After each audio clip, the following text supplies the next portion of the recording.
Hello everyone. I hope you all are safe and healthy.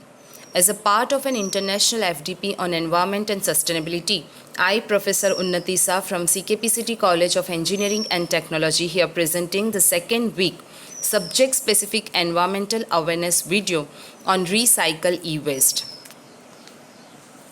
These are the details of the first week presentation based on unused e-waste. In that we have seen introduction of computer networks, its applications and serious impact of unused network devices on environment. Electronic waste or e-waste may be defined as all secondary computers, mobile phones and other items whether sold, donated or discarded by their original owners. This definition includes used electronics which are destined for reuse, resale, recycling or disposal.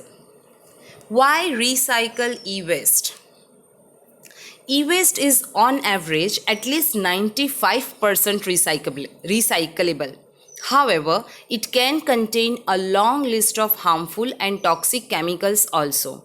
Even landfills are not sufficiently designed to handle these toxic materials. Smart and efficient recycling of e-waste can save many times its own weight in CO2 emission. Initially, we have to determine whether the device can be remarketed. It may be server, router, any network devices. Any units in working order are resold as a second-hand equipment to give it a new lease on life. The non-working units are dismantled by hand with the components and metal sorted and separated for recycling and reuse. For example, if we consider a server, then we check if it is still in a good condition. We will remove and destroy the hard drive to ensure intellectual property and replace it with a new one so it can be ready to be resold and reused. If the server is past its used by date, the professional team will completely strip all materials, components and metals for recycle. Did you know most electronic cables found at home can be used interchangeably with other devices? For those instances where you can't reuse your cables, we can take them off your hands and recycle them. We do this by separating the inner metal conductor from the plastic casing. The metal, which is generally copper or aluminium, are all finite resources and in demand.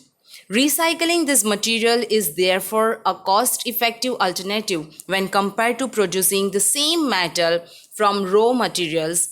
The plastic casing from cables can also be recycled. It is melted and resold to rubber or a plastic manufacturer for future reuse.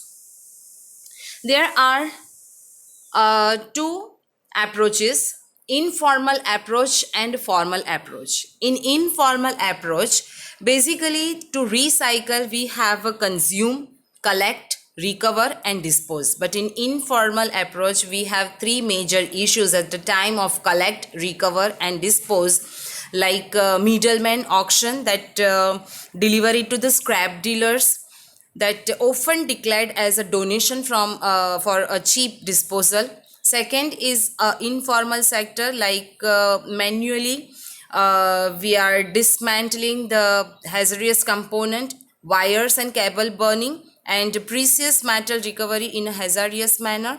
And the third is an informal dumping and burning, that is emission from dump residues and emission from informal burning side. So these are the three major loopholes in informal approach that impact seriously to the environment.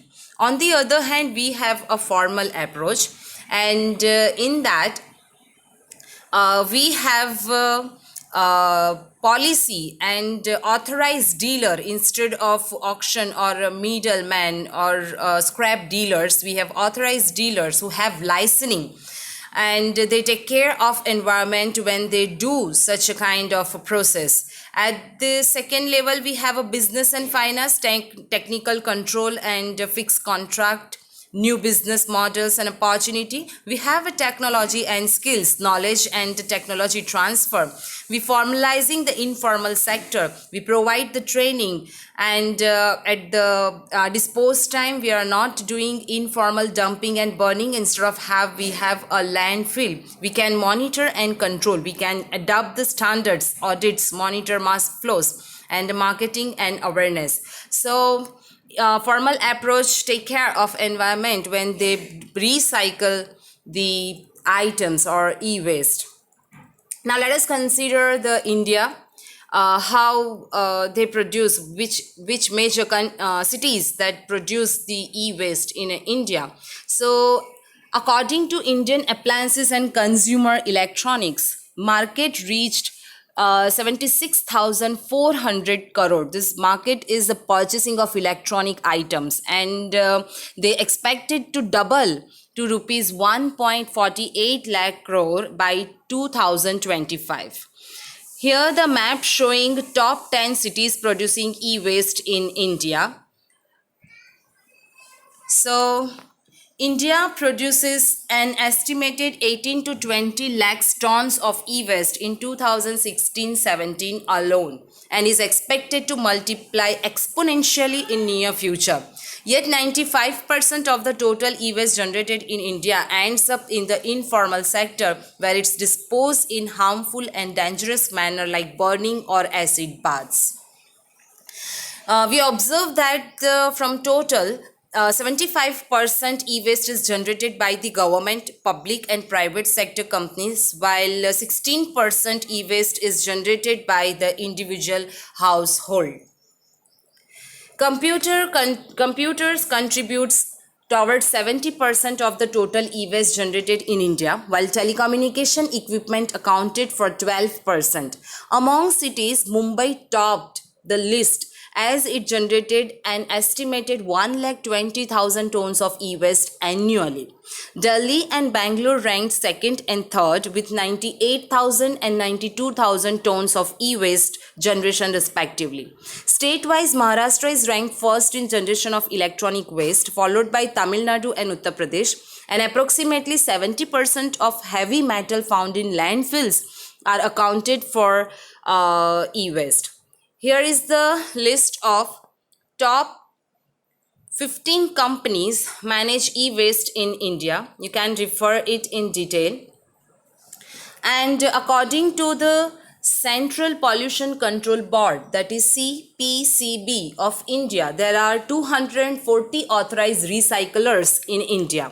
In 2016-17, they treated only 0.036 million of the total e-waste generated in India, which is a very small percentage of the total e-waste generated.